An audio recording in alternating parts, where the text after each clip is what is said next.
Because if you don't create it, ain't nothing you can say.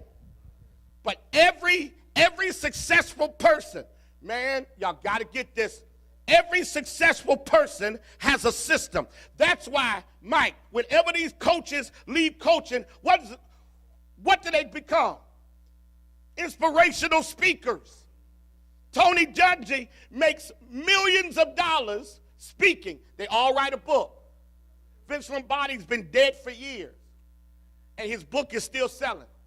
Why? Because every successful person, RJ, creates a system. There's a set of beliefs and a set of practices, and they marry them, and they do them, and they do it with such consistency till it works. Here's your biggest issue. You fall in and out of love with beliefs and practices because you don't get immediate results. You're going to always be a failure when you don't commit to nothing long enough for it to work. I'm 49 years old. I'm in the best season of my life. It's taken me 25 years. I started pastoring at 21 and a half. Tommy, I'm not new to this. There's a book called The Tipping Point. I introduced it to a group of young adults a while back. Tipping Point has one basic principle. If you do something 10,000 hours in the course of a lifetime, you will get good at it to the point that people will pay you to do it.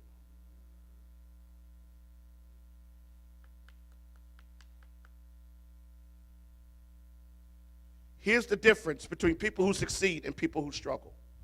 People who struggle never find their niche, so they never perfect anything. And they end up always working for people who benefit from them more than they benefit. Because their value is never determined by the level of their performance. That's why McDonald's can swap out the guy who does fries. Because it ain't a skill set. It ain't a skill set to turn fries. Sorry.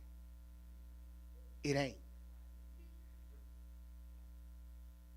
But the guy in the tower that makes sure them planes don't crash makes hundreds of thousands of dollars and can go on strike and get raises. Let McDonald's workers go on strike and see if they don't go down the street and get a whole new set of fry turners. A whole new set. A whole. Not just a new set. You got to put a hole in front of it. A whole new set. I don't know you. Well, I'm new. Where Pookie? He went on strike. Where you at now? Working at Burger King? All right? There is this idea then, and this is foundationally important.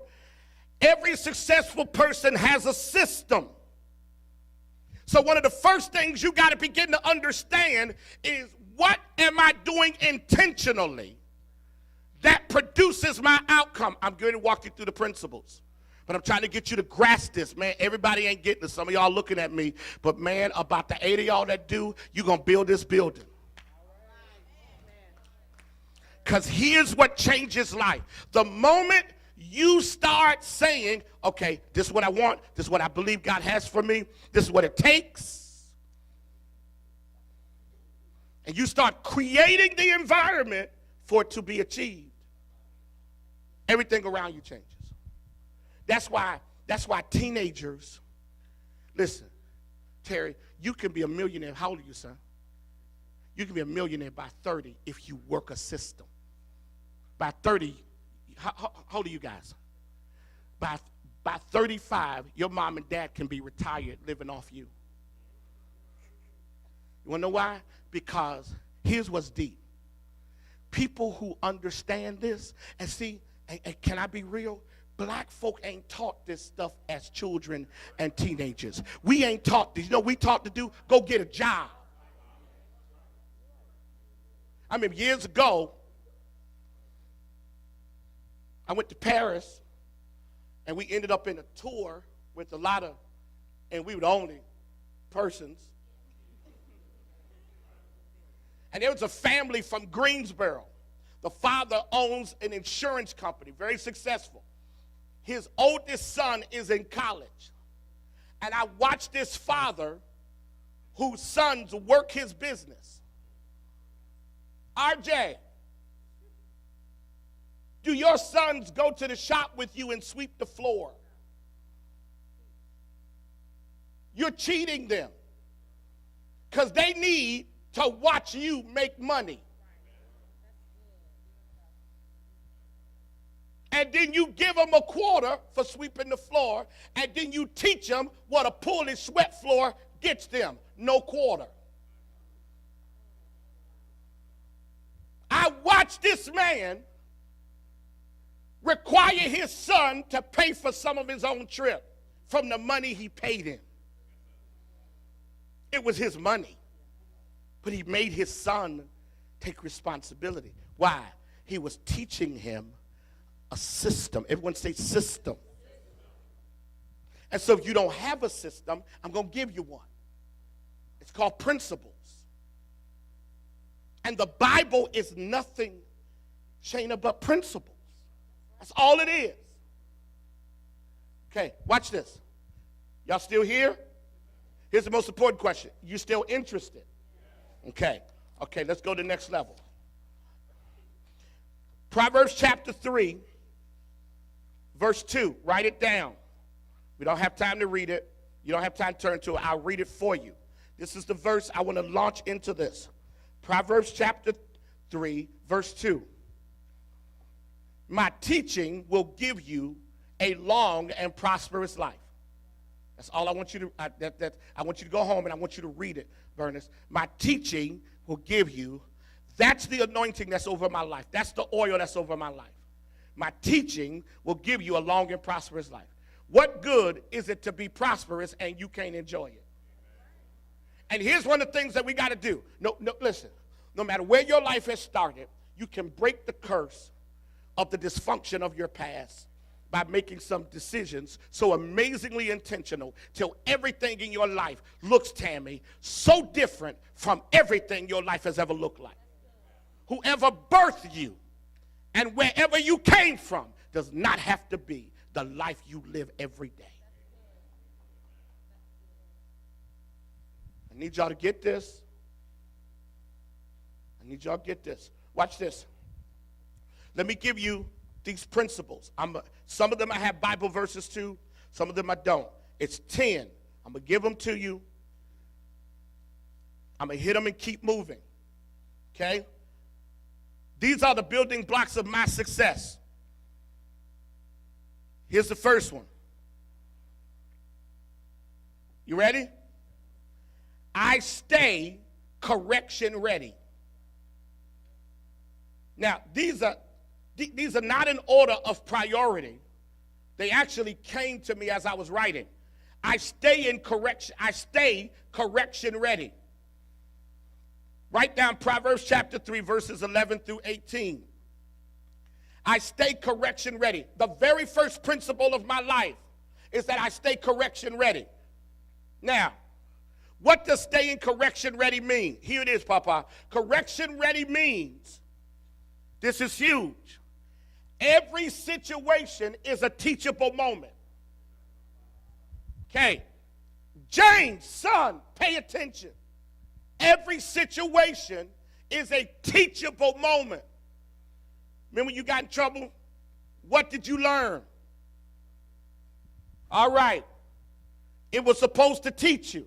Listen, anything that don't kill you teaches you. So, if you have a bad relationship, what did you learn from it outside of being mad at all men?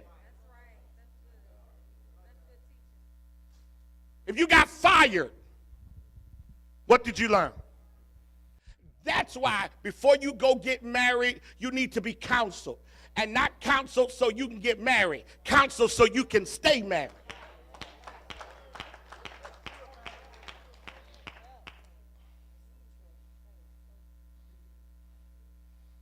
The first principle of my life, the first building block, is I stay correction ready. And here's what's key about that. Devin, you will never see me among men and women of authority ever talk back. You will never even see me challenge them. So that's why I'm scared for some of you, because some of you challenge me and you don't even know you do. You will never see me raise my voice to a man or woman of authority. I preached in Greenville, South Carolina last night. Alpha and Mike drove me. I have been asked by Bishop Ellis, Neil Ellis, who is starting a fellowship, and all this will make sense to you as time, because there's so much connected to it, it's scary. If they tell you my tone on the phone, it was reverent and respectful. And I didn't call him Neil Ellis. Yes, Bishop. He wants me to oversee Christian education. Okay, Bishop, then I need you to give me your vision. Stop trying to tell me what the vision is. I said to Bishop, Bishop, give me your vision. I will come sit with you. His fellowship is being launched on Wednesday. I didn't have a ticket. Bishop said, I need you to come. I said, Bishop, I can't come on Tuesday, sir, because I've been gone so much from my church. I need to at least be here on Tuesday. He said, well, I need you here on Wednesday. I said, yes, sir. So I had to go in my pocket to spend hundreds of dollars to get a ticket to Nassau, Bahamas. It is not a vacation. I'm flying out on Wednesday, coming back first thing Thursday to be in a staff meeting on Thursday afternoon. But here's why I'm going. The bishop that I have submitted to has required me. Is there anybody in your life who can require you?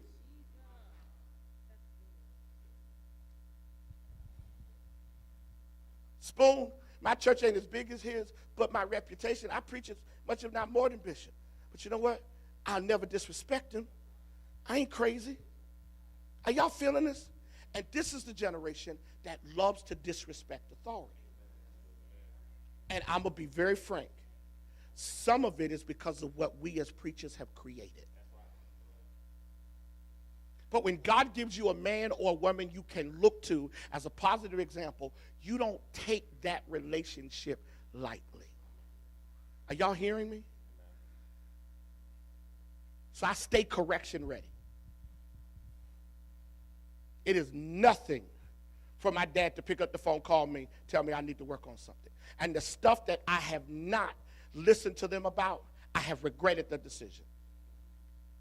So when I go home to preach, I stay at my mom and dad's house. And if my mom and dad say, I want to talk to you, I sit there and I listen. The men and women that I look to as spiritual leaders, I respect them, Carla. So you will never see me acting familiar with men and women that I look to. The first danger for some of you is that you're too familiar with the men and women you ought to be looking up to. James, you are not my equal, son, and just because I talk to you don't mean we're friends. You don't want to be my best friend, and I need to correct you. Are y'all here? I stay correction ready.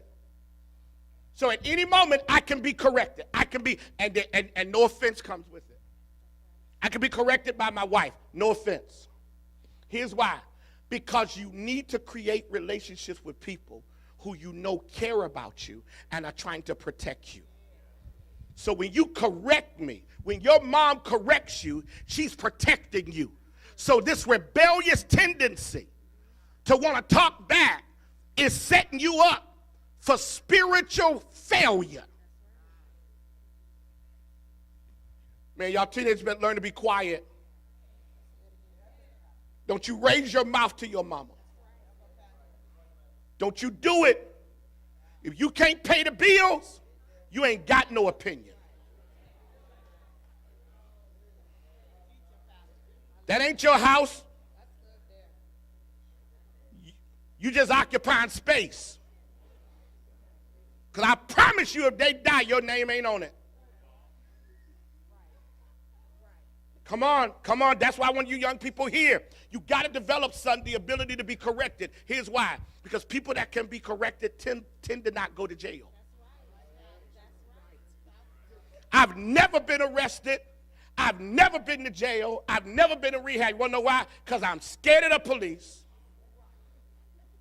And if they even think, if I think they might put me in handcuffs, I go straight to punk. Just want you to know.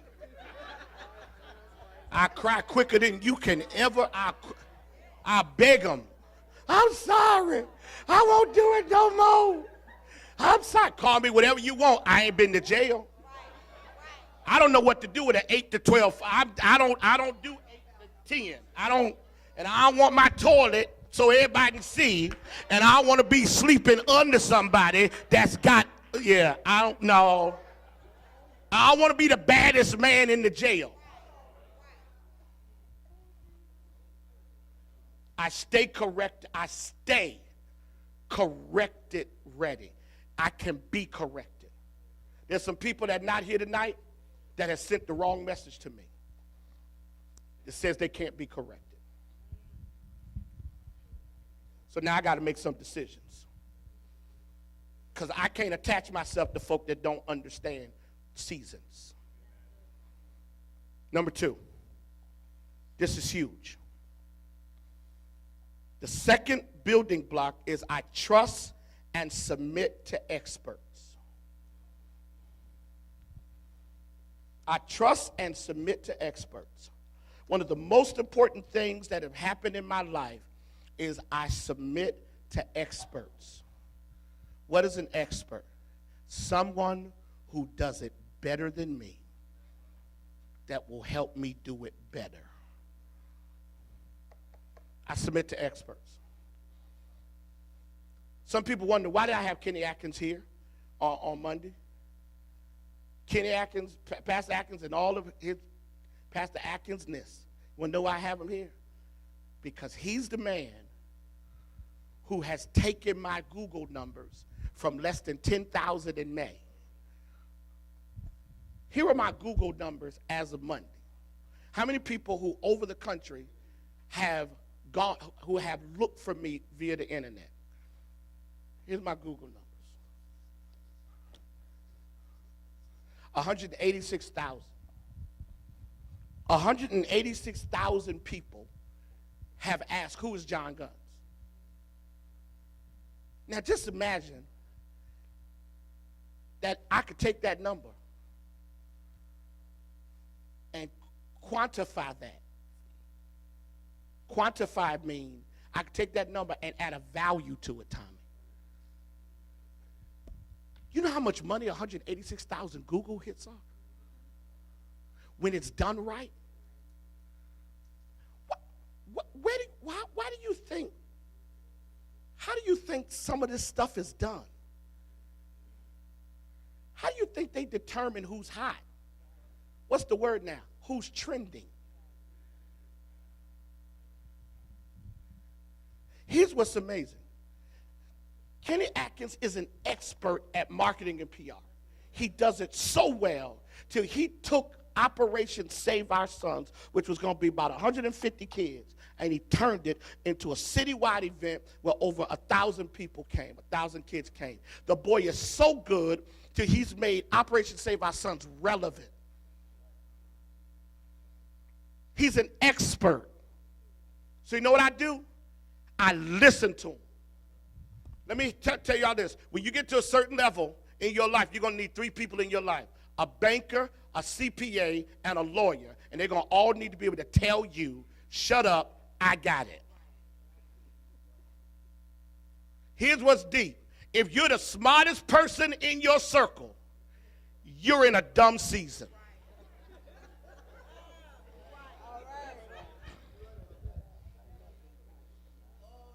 Come on. And every ministry leader needs to build a team of people that's strong in something that you don't have to be good at. I don't want Artesia to be the best person on the whole team. Everybody ought to be better than Artesia in something. The leader is the person that can galvanize the abilities and skills of others to get the vision done. Put your ego aside and stop feeling the need to be smarter, prettier, and better than everybody around you. Which means some of you keep attracting ugly people because you need to be the finest thing.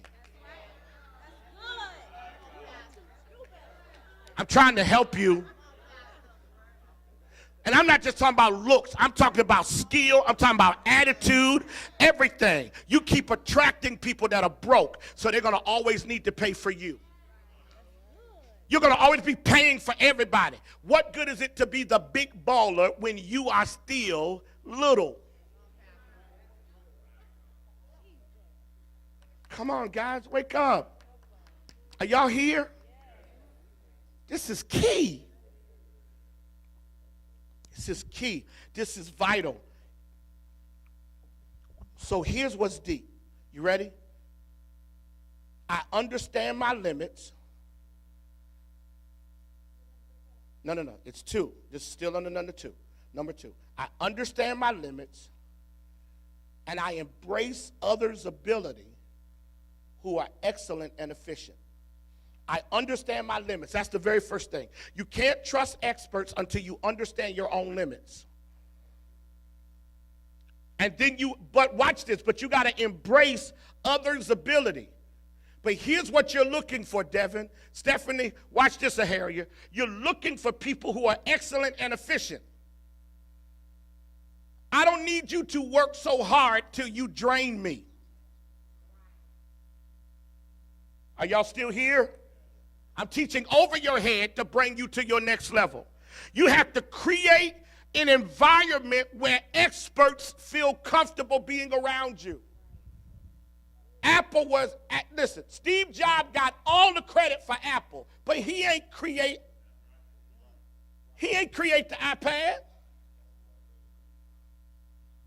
Come on, guys. Here's what's huge. Okay, some big black dude walk all the way up here and then walk back, and you don't expect nobody to look at you. Even I stopped and said, okay. Watch this. Watch this. Steve Jobs got all the credit and the money and the fame. But there was a team of people back up in a room, and he the guy that walked out and said, here's the iPad, y'all. And we all said, Steve Jobs is the man.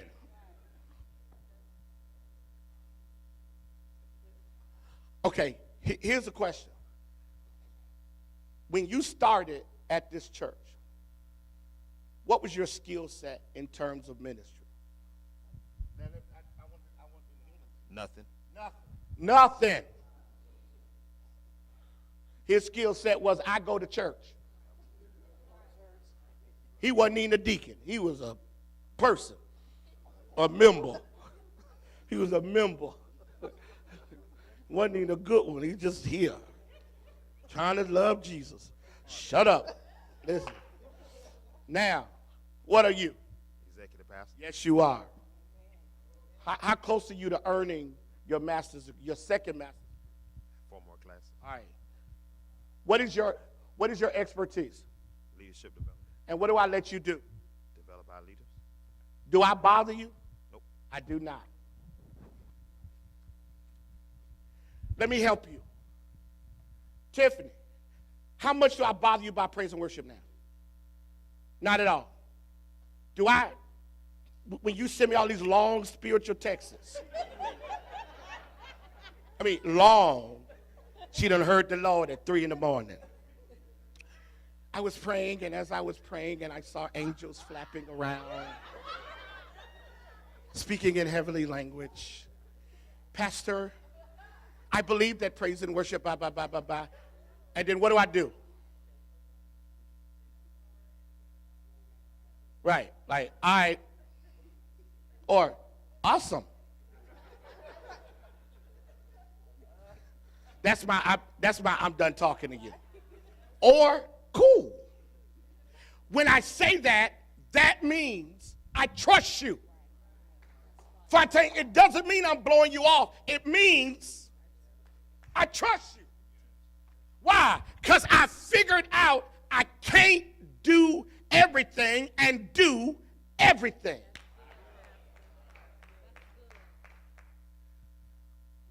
So, I'm good at trusting experts. So you know what I'm trying to do here? I'm trying to develop experts. I'm trying to develop people who have such an excellent skill set in certain areas that I don't bother them. So Pastor BJ, I don't want to do some of the stuff that folk trying to get me to have conversations about. You want to know why? Because I ain't got time. Live your life so no is an obvious answer to some things. Listen, I'm a baseball fan, Big Papi. Tonight, well, I know most of y'all don't care, but tonight, Boston plays for the World Series. It's 3-2. I'm so excited. That's why I'm going to be done soon. And please understand, when I get finished, I'm not speaking. I'm leaving. Do not get offended. It is not about you. It is about the Boston Red Sox. David Ortiz is not a very good first baseman, but he's an amazing designated hitter. And you want to know why he gets paid millions of dollars? To come up 4 times a night and swing at a ball. He's perfected swinging at a ball. He ain't trying to pitch. He ain't trying to catch. He ain't trying to field. He does one thing: swing at a ball. You know you can be a millionaire doing one thing. You know there's a millionaire somewhere in the world who takes doo-doo and turn it into fertilizer. It's somebody in the world that cuts down trees and has millions of dollars. To the point now, they don't cut down trees no more.